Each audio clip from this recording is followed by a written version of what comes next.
So, and the reason I know that's true, that we have not replaced Israel, is because God gave unconditional promises to Abraham, Isaac, and Jacob. They were unilateral. It was just God to them. It wasn't like, if you promise to do this, and there were promises like, if you do this, I'll bless you. But that's not what the covenant to Abraham, Isaac, and Jacob was, that they would bless the whole world, that they would be as the sand of the sea, that they would have this land forever.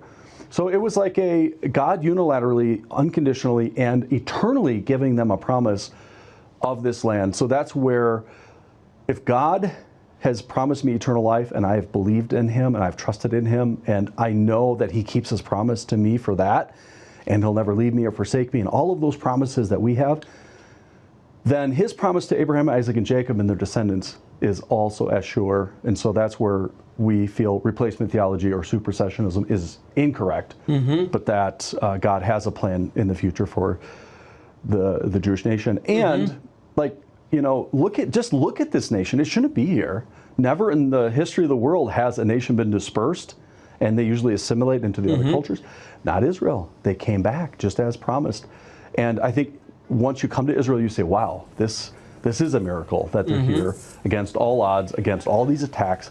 They're still here. Yeah. And is this what the message you try to bring on In Grace and your church? Yeah, so I teach that a lot. We come to Israel, we do a lot of filming interviews, we go to the actual sites, we look at what they're digging up, we showcase that, like the Bible is being verified all over the place in Israel. Because we've seen each other in Shiloh. That's, I think, where we first met, was in Shiloh, and there's a dig every summer, and they're finding everything exactly what the Bible would describe from the time of Eli, Samuel, Hannah, and all of that. So, yeah, I mean, you're surrounded by buried things that, when uncovered, they always verify the Bible. Yeah, it comes to life. Truly does. Any final thoughts?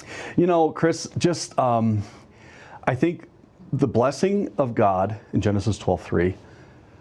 I want God's blessing. And I'll tell you this, since we have been emphasizing our love for the Jewish people in our area in Chicago, Illinois, and the Jewish people in America and the Jewish people in Israel, we have had more blessings, and I can't even describe all the things that God has done for our ministry. I don't know for sure this is God blessing us because we're blessing Israel, but I think it is. Yeah.